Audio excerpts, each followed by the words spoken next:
Joe talks about Joe. And now, your host, Joe Slepsky. Hello again, everybody, and welcome back to Joe on Joe. It's me, your host, Joe Slepsky, and we return this week for another thrilling, page-turning episode of our in-depth discovery of the G.I. Joe magazine. That's right, we're doing another Joe on Joe Illustrated this week. Today, we're covering the spring 1988 episode, issue, whatever you want to call it, of the G.I. Joe magazine. Page by page, panel by panel, as we do here on the Joe on Joe show. New listeners, that's what the show is all about. It is a read-along. It's a watch-along. If you look back in our archives, you'll see that we've covered all of the Sunbow cartoon episodes, the DIC, the Extreme. We've covered every issue of the Marvel Real American Hero series, all 155. And, we worked our way through some of the ephemera, and now we're working our way through the G.I. Joe magazine. So there's a lot of issues for you to catch up on if you're new to the show. Go back to the archives. I'm not going to tell you have to listen in order because that's a lot. But pick your favorites. If you got a favorite specific issue of the comic book that you really love, you want to see what my thoughts were on it, do that. If you want to hear us wax poetic about one specific episode of the show, maybe you love the Viper. Who doesn't love the Viper? Maybe you want to hear about Rocket's Red Glare. I don't know. Those episodes exist, so go find them, watch along, hit play, and have fun with them. And today we're digging into Joe on Joe Illustrated with G.I. Joe the magazine. This is it's close to the end. I think there's only like two more issues after this left. It's I kind of went into detail last week about it's not as Joe enough for me to be a real, like a solid G.I. Joe experience. But the G.I. Joe that is in there has been enjoyable. The stories are a little crazy sometimes, and they're certainly edited for children. A couple issues back, like it was everything the story could do to avoid the Joes from actually punching someone. That was interesting.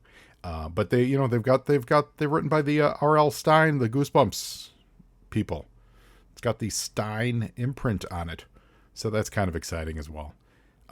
If you are new and you don't follow us on social, please do go to Joe on Joe Pod. It's at Joe on Joe Pod on Facebook, Twitter, Instagram. You can send an email to joeandjoepod@gmail.com if you want to say hi. We also do a segment on the show called You on Joe. If you want to be a guest on the show, we talk about all the things that you specifically love about that. And there are a couple guests out there, you know who you are, that I need to get back to, and we need to schedule an interview for that so we get that in by the end of the year. We also have an upcoming special segment. And by segment, I mean I think it's going to be like a solid 2 months worth of shows where we're going to be doing some special stuff. Maybe related to Action Force. I don't know. So stay tuned. That'll be right around the corner. We're putting the finishing touches on all that stuff right now. And you need to, while you're online and doing all that, you can check out a Patreon to help support the show, patreon.com/JoeandJoePod. But you can really help support the show by giving a big heads up to our sponsors, the Movies in a Meal podcast. They're dynamite. They dig into all the greatest and latest movies. They dig into the big genre shows. They're probably talking about like Agatha All Along now, which I gotta say I'm actually enjoying. I'm in the camp. I haven't loved everything Marvel's put on TV, includes Winter Soldier and all that stuff. I didn't love the first episode of Agatha. I am enjoying the next two. So 2 and 3 I thought were pretty well done. Very enjoyable. I am really digging Penguin. I haven't watched season 2 yet, or episode 2 yet, but I did watch episode 1. I loved it. Loved what they're doing with Penguin, so that's good. I'm sure they're talking about that stuff over at the Movies in the Middle podcast. So check that out and say hi from the Joe and Joe podcast. This week in Joe mail call ephemera stuff, I did an inventory. That's right, kids. Always have an inventory on hand. Make sure you keep track of what you buy, because when you don't, you end up buying doubles. You end up, missing stuff because you think you ordered it, think you didn't order it. Stay on top of it. I am on top of my comic collection. What I am not on top of as much is my toy collection. So I did that this weekend. Dug through all the stuff, the various, between the Funkos and the Classifieds and the Super 7s and all that stuff. And I made a little list of all the things I was missing. And then I hit eBay and knocked up most of them out. So Those started showing up literally today. I got like 4 packages with some randos that I realized I had missed. Don't make the same mistake I did. Don't think that you're ordering a 6-inch retro roadblock when you really ordered a 3 3/4 retro roadblock. Listen, I'm dangerous with the eBay trigger. I will see something, I will think it's right, and I will click buy. But what I don't do is I don't back out. I don't return it. I go, okay, well, I bought that. That's on me. That's not the seller's fault. So I got a bunch of those this week. So I got me a 3 3/4 roadblock retro. My Cobra Commander large 6-inch retro showed up from Hasbro this week. Got the Zartan Chase Funko. That's fun. And yeah, I think yeah. And all this is, of course, I'm trying to make some room for that Dragonfly that is shipping. It's the Dragonfly that's shipping, right? What's shipping? What did we order? Yeah, it's the Dragonfly that's shipping. Or Hiss? Is it the Hiss? The Hiss. Whichever one's shipping. I can't keep track of all this stuff. But something's coming from Pulse. You guys know what I'm talking about. This is the kind of attention to detail that I give my life. So, that was it. That was my G.I. Joe. That was my week in G.I. Joe-dom. So I hope everyone had as awesome a week as that. I hope you ordered the right things. And I hope you remember what's coming from Pulse. So yeah, there you go. It's the Dragonfly, isn't it? I don't know. And don't correct me. It's okay. I'll figure it out. By the time this airs in a couple days, I'll have it all figured out. And happy October. We're in October now, so it's Halloween time. So I want everyone to show I know some of you are going out as G.I. Joes this year, so everyone show your G.I. Joe stuff online. Get that up on Instagram and Twitter, and we'll retweet it and stuff. Let's see your G.I. Joe outfits. I want to see them. They look awesome. So this week, it's the spring 1988 episode of G.I. Joe the Magazine. Can the Joes save Kansas? I'm assuming it's the state, not the band. We also have Weird Sports. Have you ever heard of caber tossing? Now, listen. As a man of the world, obviously as an adult, I know all about the caber toss. But as a kid, I had never heard of caber tossing before this. I'm here for it. I'm all about the caber tossing as a kid. That's pretty awesome. All behind a Dave Dorman cover. Dave Dorman has been doing a killer job on these covers. This one is Road Pig about to shoot his Mad Max wrist rocket launcher at Storm Shadow, and this is V2, who's riding the Desert Fox with Dusty and Sandstorm. Sandstorm riding. He's Storm Shadow shotgun technically, and Sandstorm's in the jump seat or the back seat. What do you call the back seat? And Dusty's there. It's funny that it looks like in order to just draw Dusty, there's no seat in the Desert Fox. Like they didn't draw a seat because it would have been from this angle. It would have been all seat and little Dusty. So they just drew Dusty. I'm sure that was an editor note. I promise you that, because the artist obviously would draw a seat, and I'm sure the publisher was like, "No, just get rid of the seat." So Dusty is awkwardly sitting up in the Desert Fox. I never had a Desert Fox. It's kind of cool. It's a little futuristic-y, but I like a nice desert vehicle. And they're in the. It's funny. I don't think Kansas has like buttes and mountains. This looks more Arizona, New Mexico-ish, but apparently Kansas has giant buttes. Maybe. I thought Kansas was totally flat, but it doesn't matter. It's still a great cover. First page, we've got a cool advertisement. I actually really like this. It's very stylized. It's very Ken Steacy. In fact, I wouldn't be surprised if he actually did illustrate this. It's got a lot of his flair to it. It's a new breed of Transformers. They look human, but it's the Transformers Pretenders. It's where there was like a humanoid, like a literal human-looking dude that fit inside the Transformer that then transformed into the car. I need to talk to a friend of the show, Matt Kyle, about all this. I actually kind of vaguely remember this, and I think I feel the same way as I did when I was 87, 12 years old. I thought the whole idea was the Transformers is that it was one piece. I don't like that there's like a human going inside of it and then going inside another piece that snaps on. That's not what Transformers. Transformers is like, I am, like everything on this dude transforms into something else versus putting things together, kind of like Battle Force 2000. Any hoots. It's a cool idea though. I like this. And it's a sharp looking. It's a sharp looking ad. It looks like an ad out of the movie RoboCop that would say like the Sucks 5000, the car. What was that? The Auto Sucks 5000. Yeah, it looks like an ad for that. Table of contents. We've got an interview with Alf this issue, everyone.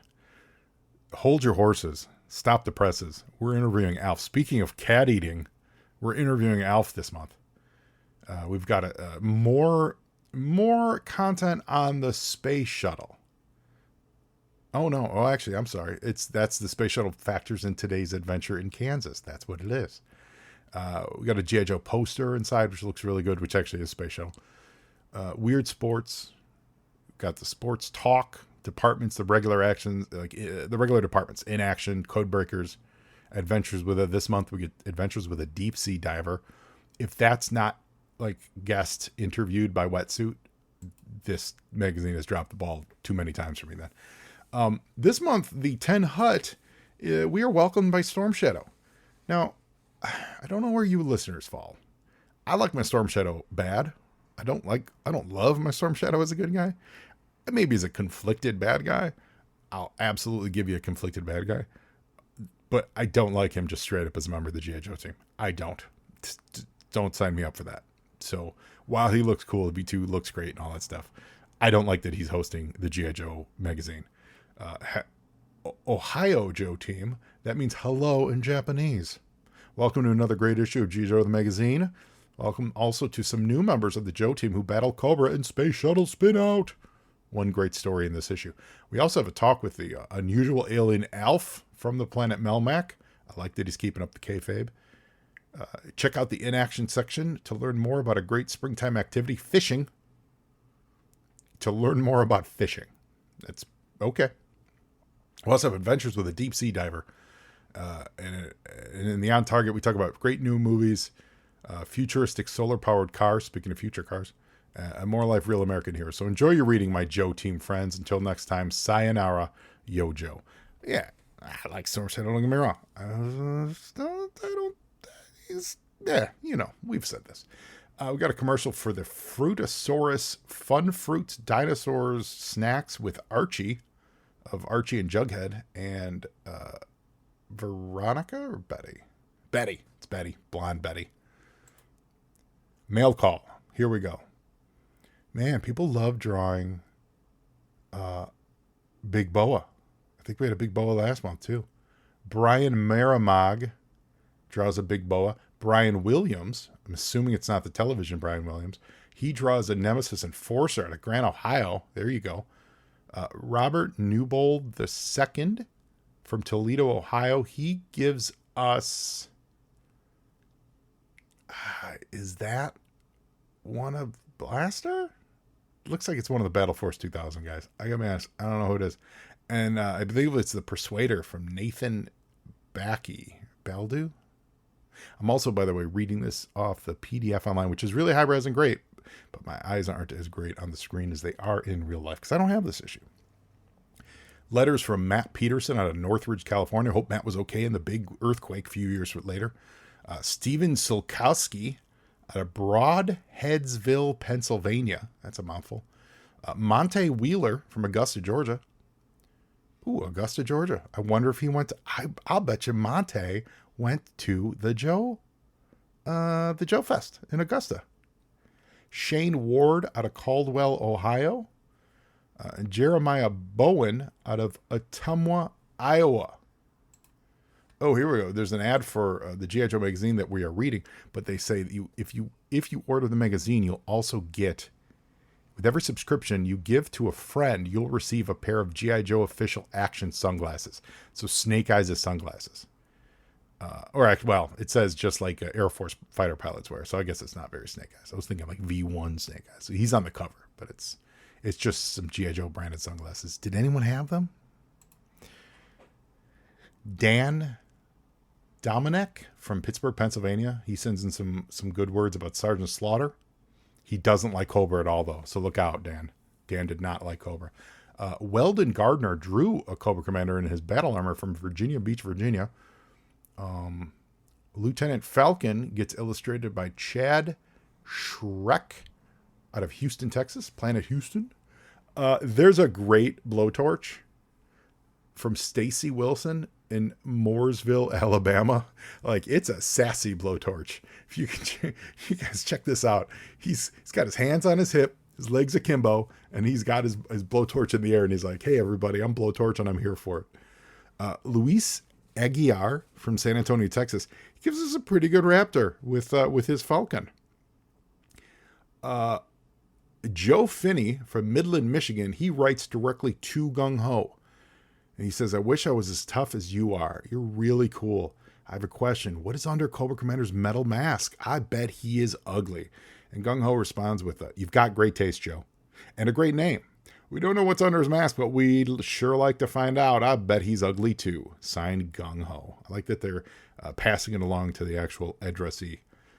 Ben Pinsky and Chris Warner from Cincinnati, Ohio, they tag teamed on a letter that's approximately 2 sentences long. So did Ben write the first sentence, and did Chris write the second? Ben O'Brien out of Fairbanks, Alaska. That's fun. Chris McMahon wrote in from Coalfield, Tennessee. I hope he's staying dry this week. And Jonathan Stantz from Reno, Nevada, lost his shirt in Reno and wrote to the magazine to say, "This is all I have is the G.I. Joe magazine, and I ain't even got a shirt." He sure hopes the G.I. Joe team stops Cobra Commander from destroying the world. You know what, Jonathan? That's 2 of us. We've got a commercial here for the Disney Channel on cable. It's a little disturbing. There's, it says it's one channel fits all. And so it's got like the kids watching it. And in the middle one, it's the kids and the mom and the dad watching it. And then at night, it's mom and dad watching in like a romantic cuddle on the couch way. What was Disney showing that would fit that bill? Disney didn't show anything. That means these guys are cuddling up to weird family-friendly kid stuff at night. What is happening over on the Disney Channel? In the On Target section, we got Real Life, Real American Heroes. Award-winning Congressman Phil Crane is, recently Hasbro Inc. honored 10 boys and girls. Oh, here we go. 10 boys and girls who were heroes in real life. Their heroic deeds range from saving a child from a burning car to performing the Heimlich on a choking victim. Oh, that's great. Wow. The top 10, they received the Real American Hero Award in D.C. in a ceremony. Oh, that's pretty cool. Oh, Phil Crane. Phil Crane was the Illinois congressman. I've never heard of Phil Crane. And later on, they met President Reagan. Sorry about that. The Real American Heroes were Damon Bruin from Pekin, Illinois, Colleen Cook from Victor, Idaho, Shane Dodd, Justin Gare Finnegan, Michelle Lampert, John Lynch, Chrissy McKenney, Freddie Self, Hector Sierra, and Angela Thornton. That's amazing. You know what? And also, while I'm at this, I forgot to lead up the show. Speaking of reading names and stuff, we have a winner in our Get Down to AFF contest. Brief break from the G.I. Joe magazine, guys. You all were very instrumental in helping out. Thank you for spreading the word. Thank you for retweeting it. Thank you for buying stuff to help our friend Dan get his judging butt to the Austin Film Festival. We raised a ton of money for him and sold off a ton of his books, and now he's chasing his dream. And you guys who participated and bought got great books. And Bobby Palecchia, you were the winner. He followed the instructions. He shared it on social, used the right hashtag, and we found you, Bobby. So, yeah, I think Bobby's friend of the show, former guest. So I think I've got your contact info, Bobby. If you do hear this, shoot me a note. But I will, I believe I have your old email, so I will shoot you a note there as well. And you're the big winner. And what do you win? You win yourself a 3D Joes Digipack, the collection of the DVDs, the interviews, the G.I. Joe interviews. I have an extra copy, and so we're giving it away. So congratulations, that, and thank you all for helping our friend realize chase his dreams. It's really exciting for him. I believe it's later this month. So as we record this, it's like the 30th of September. So I think it's in just a couple weeks. So we'll keep you posted. If he lands a big job, we need to see the Joe and Joe thanked on the Oscar stage.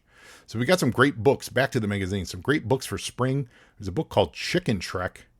This better be about some chickens who like do Star Trek related stuff. No, it's really not. That's not as exciting.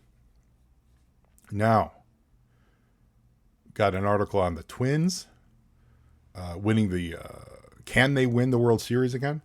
We've got an On Target for Crocodile Dundee Part 2 is back in the theaters, or is in the theaters. So I love the first one. I remember not even at the time not being that plussed with the second one.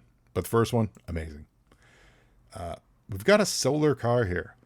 Drive till the sun goes down. So everyone knows that cars run on gasoline. This is the On Target section. However, scientists also know that someday we may run out of gas and oil. This was very prophetic, everybody. Should have been listening. So they're always working on new and different ways to power engines. This is the General Motors Sun Racer, which is powered by the sun. Sun's rays are gathered in cells, which send the energy to an electric motor. And I think this had like, here you go. 25 cars raced more than 1,900 miles in 6 days. So that's like 300 something miles a day. It's not a ton, but I guess they literally could only drive when the sun was out. So good for them. It is a start. And then go watch the documentary. What was it? Who Killed the Electric Car? You gotta watch that documentary. You find out what happened for the next 20 years. But we're there now. So let's move on. Some good movies in the spring coming up. 8 Men Out, about the White Sox baseball scandal. Of course, the White Sox threw a game. Bunch of criminals. There's a boxing movie called Kid Gloves from New Century Films. Never heard of that. Absolutely never heard of that. Oh, and then here's a creepy one. Oh, this is even creepier. It's the Disney Sunday night movie. Be sure to catch Fast Forward, the story of a guy who is totally infatuated with his teacher and wishes he were old enough to date her. See what happens when wishes come true on the Disney Sunday night movie. That's what the couple were watching on the couch while they're watching their Disney Channel. Congratulations. Ad for National Geographic. Got a couple page spread on the sport of fishing. Get hooked on it. I like fishing. Fishing's fun. Fished a lot with my dad. All over the Great Lakes. We've got a 2-page interview with Alf. He's the only one that's eaten cats. Let's be very square on that.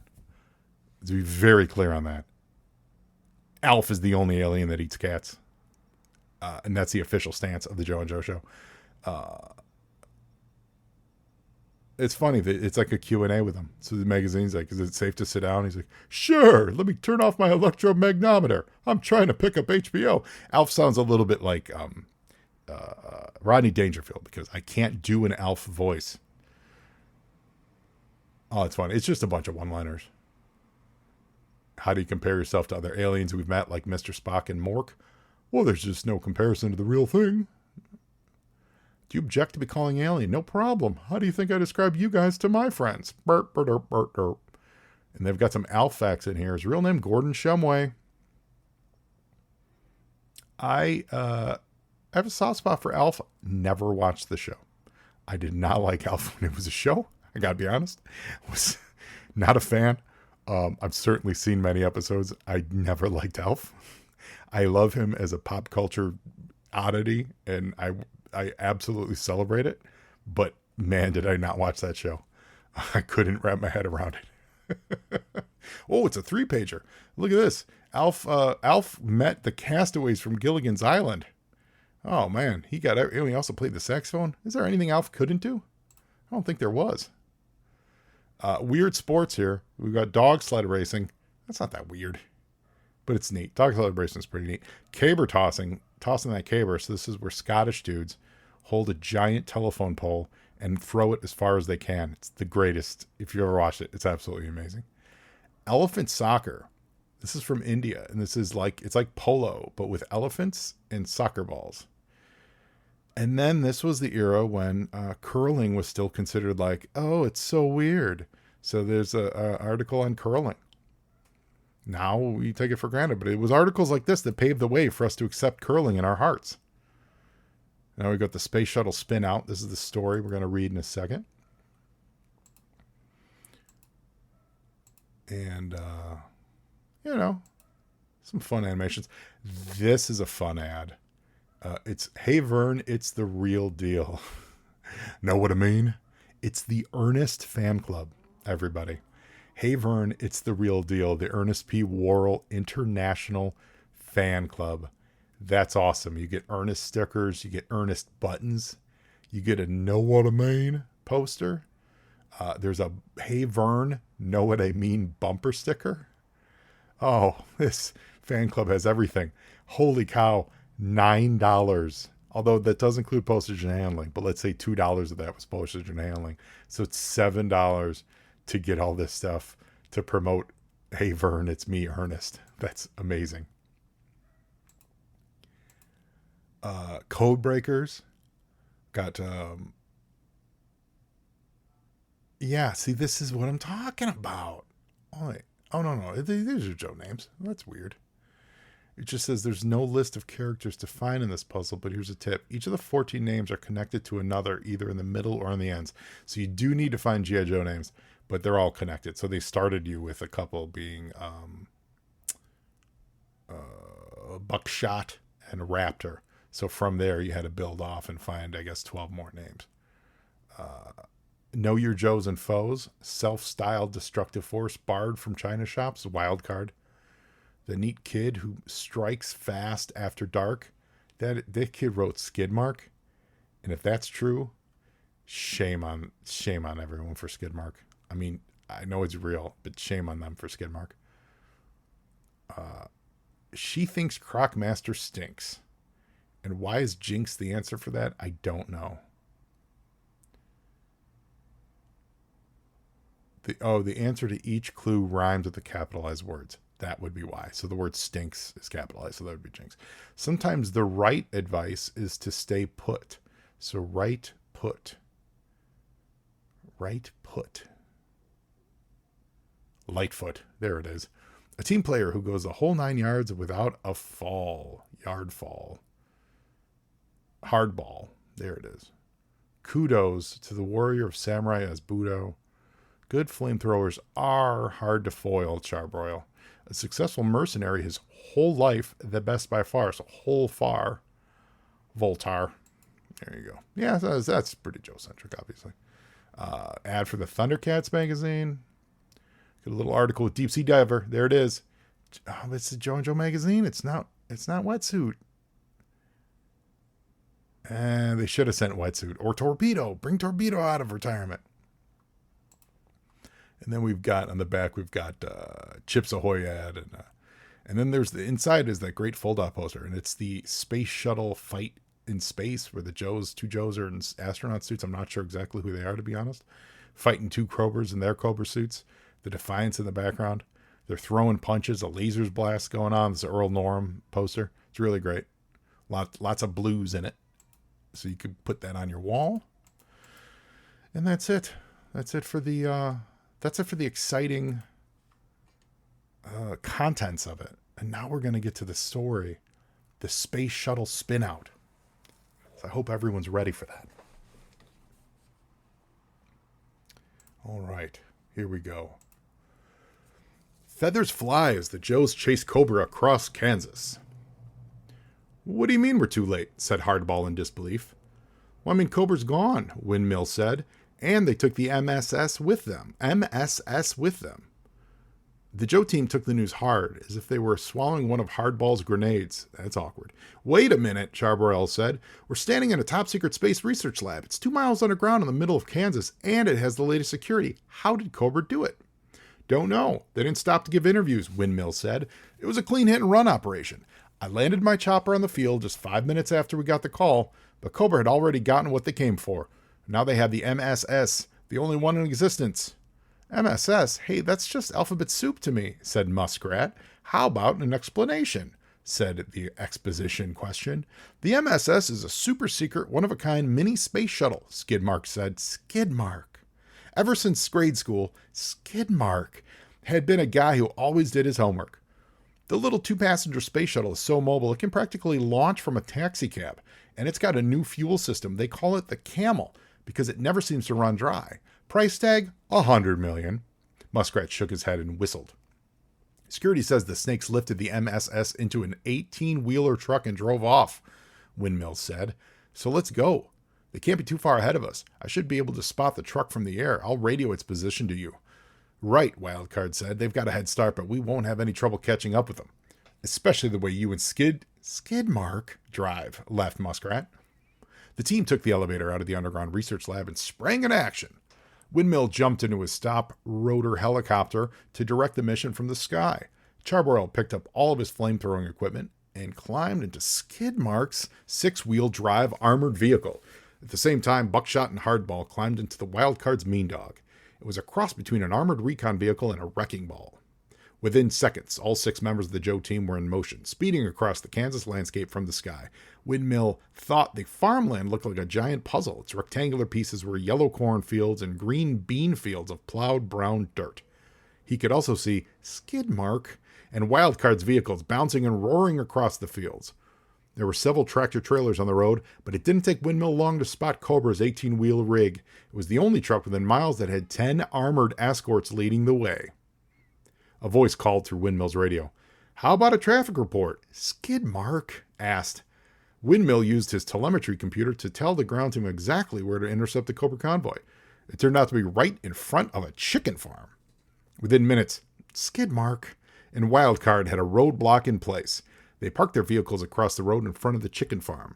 Muskrat took cover behind a plow with his shotgun armed at the road.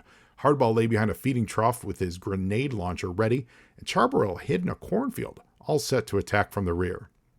"Don't damage the rig, it's got the MSS," Windmill radioed, eyeballing the action from the air. The Joe team watched as a cloud of dust down the road grew larger and larger. But before they could even see the Cobra truck clearly, Cobra opened fire. They sent a rocket sailing towards the Joe vehicles, but they overshot and it made a direct hit on the chicken farm. After the explosion, the sky seemed to snow feathers and confused chickens were running around everywhere. Bet you it smelled really good though. The Joes returned the fire and Charborough gave Cobra a warm welcome, using his flamethrower to set 2 of the escort vehicles on fire. The Cobra drivers jumped out of their burning vehicles, but not before arming the wrecks directly into an unsuspecting cornfield next to the road. The tall green stalks were covered with burning metal in seconds. Suddenly, a million little explosions were heard coming from everywhere. "Well, that's not just a cornfield," Skidmark shouted. "That's a popcorn field." Popcorn was popping all over the place. The sky had stopped snowing feathers, and now it was raining popcorn. "Well, too bad we don't have time for a movie," Skidmark yelled. "Pass the salt," Charborough called back. He opened his mouth and caught a piece of popcorn on his tongue. But the Cobra rig was still barreling toward the roadblock. Roadblock is not having any part of this operation. And the Joes could see that it was going to click. Couple clicks, we're going to get there. Yeah, going to try to force its way through. So Wildcard jumped into action. He revved up the Mean Dog and waited until the Cobra truck was practically on top of him. Then he rammed his mean metal machine onto the speeding 18-wheeler, stopping it dead. While Muskrat and Hardball held the defeated Cobra escorts at gunpoint, Skidmark and Charborough opened up the back of the truck, and we got a big surprise. "Windmill, the truck's empty," Skidmark yelled into his radio. "It's a trick. It's a decoy truck." Windmill carefully scanned the roads from his helicopter. "The only other trucks I see are farm trucks," he said. "They look like they're hauling pigs or produce." "Well, one of them is hauling a new breed of animal, an MSS," Wildcard called. "And if they get to the highway before we stop them, we'll never find them." Skidmark caught up with another medium-sized truck and forced it off the road, but when he and Muskrat opened up the back end, all they found were pigs standing in muddy straw. "Well, they look like a platoon of grunts I once did maneuvers with," Muskrat said with an angry laugh. "Strike 2, Windmill said. Another decoy." He aimed his helicopter like an arrow through the sky. There was only one more possibility. It was an old farm truck that was driving slowly down a dirt road, but it was big enough to hold the MSS. Windmill dipped his chopper low and buzzed the truck, trying to see its driver. When it got low enough, Windmill was eyeball to eyeball with the ugliest face he'd ever seen, and he recognized it immediately. It was Road Pig, the Cobra Dreadnought. Windmill circled and dived, trying to cut off the truck's paths with his chopper, but Road Pig stepped on the gas and began steering like crazy. He drove all over the road, one hand holding onto the steering wheel and the other firing a machine gun. When I get through with you, Road Pig snorted out the window, you're going to look like something even a dog won't eat. Everything about him was gross, even his threats, and Windmill couldn't open fire because he couldn't risk destroying the MSS. Road Pig kept honking his horn, taunting Windmill. Well, what's the difference between a pound of head cheese and G.I. Joe? Road Pig shouted. Nothing. It's terrible. It's a dad Dreadnought joke. The Dreadnought laughed, and so did his machine gun. Suddenly, Windmill had an idea. He pulled up out of Road Pig's vision and zipped ahead. There, in a field, he saw a platoon of raw recruits. They didn't look like the Joe team he'd like to have in a battle, but he might just be able to whip them into shape for one special mission. Windmill took aim and fired his rockets at a farmer's fence below. The fence exploded, setting free his new recruits, a large herd of dairy cows. Well, come on, you guys, fall in, Windmill thought to himself. He watched the lazy brown and white cows leave their grazing area through the hole in the fence. In a couple of minutes, there were cows all over the highway. Standing cows, grazing cows, mooing cows, resting cows, just in time to block the road for Road Pig. The Dreadnought screeched to a stop when he saw all the cattle. There was no way for him to go through or around them. They were thicker than a Los Angeles traffic jam. Windmill watched as the Dreadnought top out of his truck and started pushing cows out of his way so he could run for his life. Finally, he just pulled out a signaling device and pushed a button. A moment later, a Cobra helicopter swooped down from the clouds to pick up Road Pig and carry him away. Skidmark, Wildcard, Hardball, and Charbroil arrived a minute later. Well, how's the cargo down there? Windmill radioed to his buddies. Not to worry, the MSS is all in one beautiful piece, Hardball announced after climbing into the back of Road Pig's abandoned truck.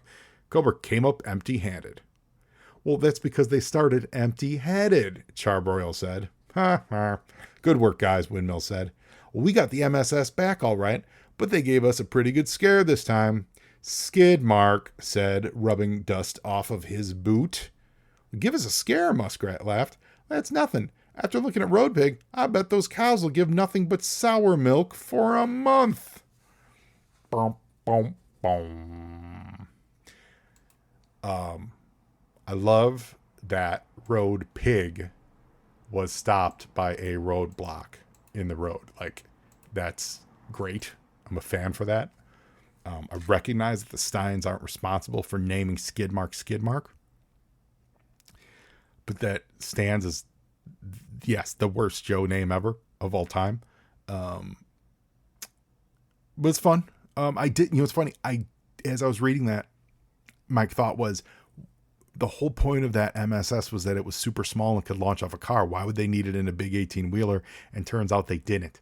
I almost said that as I was reading it. I didn't want to spoil anything in case I was wrong, or in case I was right, rather, or in case I was wrong. I didn't want to sound like a fool. So instead, I'll Monday morning story it and say I knew something was up because it was small. I will say though, I don't know why they didn't just fly it away. That's the whole point of it, right? The space shuttle, why? Instead of driving it away, just jump in the back and fly. You could have stolen it. But either way, successful mission. And this is, of course, now we're into 88. So it's the 88 roster of Joes with all these guys. These dudes were not my dudes. I know of them. Obviously, I know who they are. I know what they look like. But yeah, it's funny. This is where I don't have that connection to them, you know? Actually, one other thing I got this week off of a mail call was some vintage coloring book stuff, and it's with Muskrat doing a lot of the action there, and it's cool. You know, I like this stuff, but I'm like, no, it's not. It doesn't tickle that connection in my brain. It's so neat. I wonder if you guys feel that way. Like if this, when you hit the point where it wasn't your, you know, it was out of like your youth wheelhouse. If you still, even though it's still Joe, do you still have that connection? It's fascinating to me. But it's still fun. So there you go. Spring 1988 magazine. Hope everyone enjoyed it. I know I enjoyed reading it for you. Got just a couple issues left. And then some surprises. Oh, one more thing too came out this week. In case you didn't know this, all you gamers out there over on Steam, PC gamers, you can get the G.I. Joe, is it Wrath of Cobra? I believe is the name of it. Let me double check my thing. Wrath of Cobra. It's the side scroller beat 'em up that sweeping the nation. It's fun. It's neat. It's, you know, very basic, but the team that did it absolutely know their G.I. Joe onions. There's a lot of Easter eggs, and small little touches in the backgrounds and everything. As the game goes, it's it's a repetitive side scroller beat 'em up. So you just run, punch, kick, jump. That's the nature of the game. But you can play as Duke and Snake Eyes, and then if you get enough points, you can unlock a couple of people. I think Scarlet's one, or is it CoverGirl? I forget. I didn't play it all that much, but I'm sure they'll. It's also relatively cheap right now. I believe it's right around $20. So get it. It's cool. It's got a variation of the song. It's not the classic theme song, but it's still definitely G.I. Joe.